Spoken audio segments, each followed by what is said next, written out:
The Center for Islamic Information and Education presents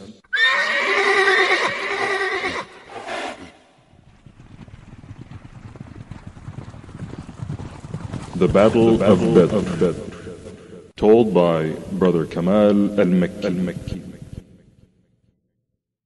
Bismillah ar-Rahman ar-Rahim. Alhamdulillahi Rabbil Alameen. Wassalatu wassalamu ala Rasulillahi al-Ameen. Amma ba'd. Today we're going to begin talking about the Battle of Badr, inshaAllah. And it is also known as Yawmul Furqan, the day of distinction. Allah subhanahu wa ta'ala called it the day of distinction, because it is during that day that Allah subhanahu wa ta'ala clearly distinguished between the forces of truth and the forces of evil. And we find that there were 4 different stages before the Muslims started to engage the non-Muslims in battle.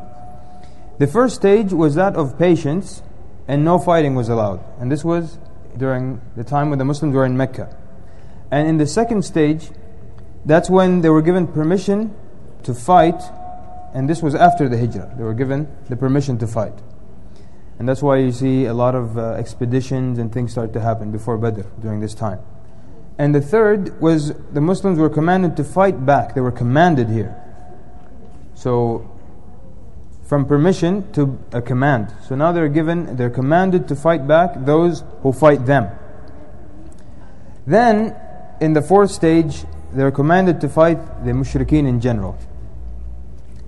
And there could be a lot of reasons behind why the fighting period was delayed until this time, until the time of Medina. And part of that, it could be that the Muslims themselves were in a stage of development. And as they say, they were not ripe yet. So it was not time for them to engage in battle. Meaning number-wise and also individually. Perhaps they were not prepared for something as difficult as battle. And it also could be that the time was not right, meaning on a worldly scale. And this is it's a nice analysis by one of the scholars, that had the Muslims tried to fight while they were in Mecca, the Quraysh would have made it an internal affair and quickly exterminate them. An example is that of the Russians and the Chechens. The Russians now, they want us to believe that this is an internal issue, that no one should interfere in it, it's no one's business. It's just an internal issue that they're taking care of. And they're more or less given the freedom to do what they want because it's an internal affair. And in that sense, it could have been the same thing for the Muslims had they started to fight in Mecca, that it would have been treated as an internal affair and it would have been quickly exterminated in that sense. Now, a lot of us know that the Battle of Badr did not really begin as a battle. It started, even before the events of the battle itself, it started with an expedition known as Ghazwat Ushayra, or Ushayra expedition, or platoon of Ushayra. And in that event, the Prophet ﷺ had led 150, and in some narrations 200 of his companions, in an attempt to intercept the caravan of the Quraysh. Because we all know the surah لإلاف قريش إلافهم رحلة الشتاء والصيف. رحلة الشتاء والصيف are the trade voyages of the Quraysh, where they would go to Yemen and to Syria to trade. So the Prophet ﷺ tried to intercept this caravan on its way out of Mecca. But when they reached the place where they were supposed to intercept them, they discovered that the caravan had left some days before. So they were not able to intercept them and they missed them.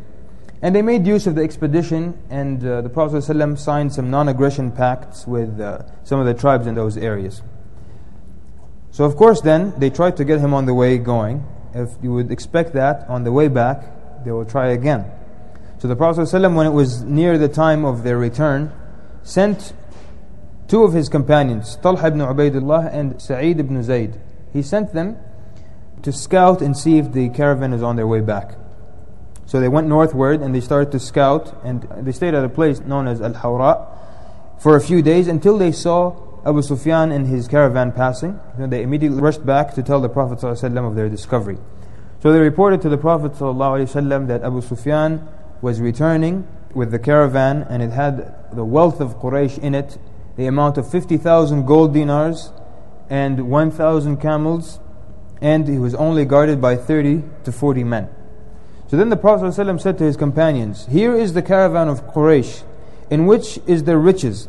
So go out and intercept it. Maybe Allah will give it to you as booty."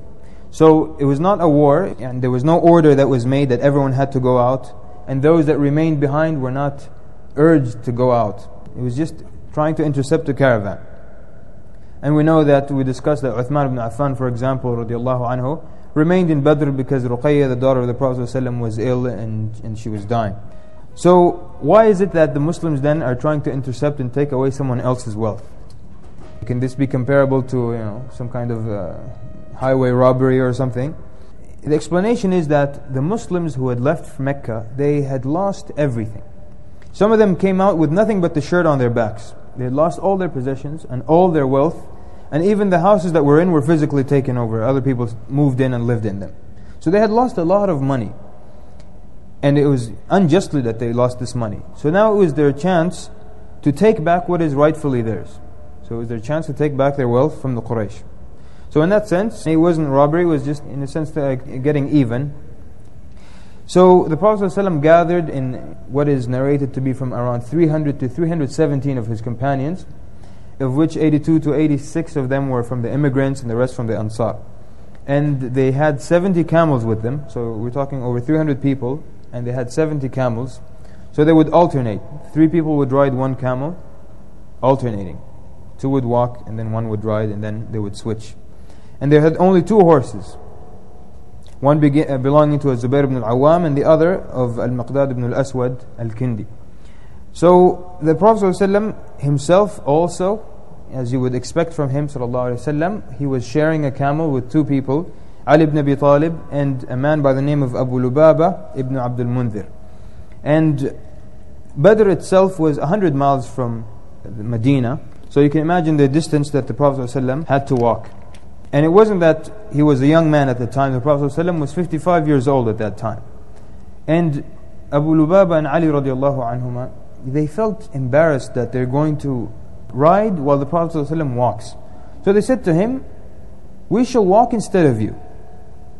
And then you can expect the response from the Prophet ﷺ. He said to them, "You two are not stronger than me to walk, and I am not less in need of the reward than you." This is the Prophet ﷺ saying he is not less in need of the reward. So when the Prophet ﷺ had left with his army, he had left Abdullah ibn Maktoum as the Amir of Medina. And he's famous for being the blind man who used to make the second adhan of Fajr. So he left him in charge of Medina. Then they reached a place called Al-Rawha, and he sent Abu Lubaba back to Medina to be the Amir there. And that's why you will find in narrations that the 3rd person was a man by the name of Marthad ibn Abi Marthad, who was sharing the camel. And both narrations are correct because Abu Lubaba had returned to Medina. So the Prophet ﷺ then divided his army into 2. The immigrants were led, the raya, which is the standard. The standard was given to Ali ibn Abi Talib. He's one of the great heroes of Islam, one of the greatest warriors of Islam. They used to say, "La fata illa Ali." Like, there is no young man except Ali. It's the equivalent of, when someone is called the man, that he's the only one. So they used to say that he's the only youth. That's how excellent he was in battle. And the standard of the Ansar was given to Sa'd ibn Mu'adh, who was one of the leaders of the Ansar.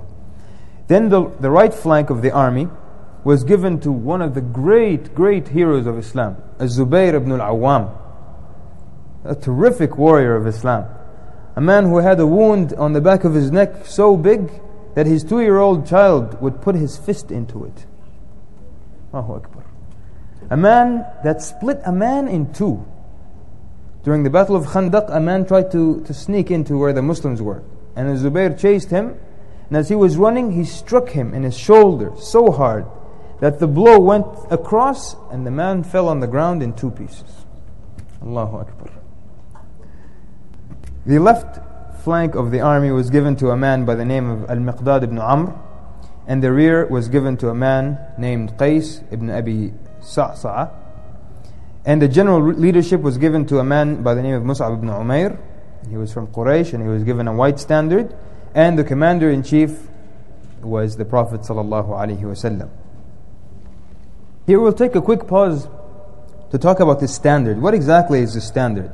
And what is the importance of it? You always hear the standard was given to so-and-so, and then he fell and so-and-so took it from him. It's like a long pole that has a flag on it. Now, why is this important that one person holds a flag in the middle of battle? Standard is extremely important.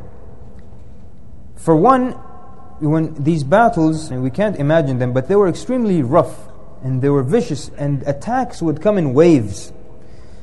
And if you read the stories of someone trying to catch someone in battle to fight him or to kill him, that he would attack him and then a wave would come and then he wouldn't be able to see him, and then another wave would come.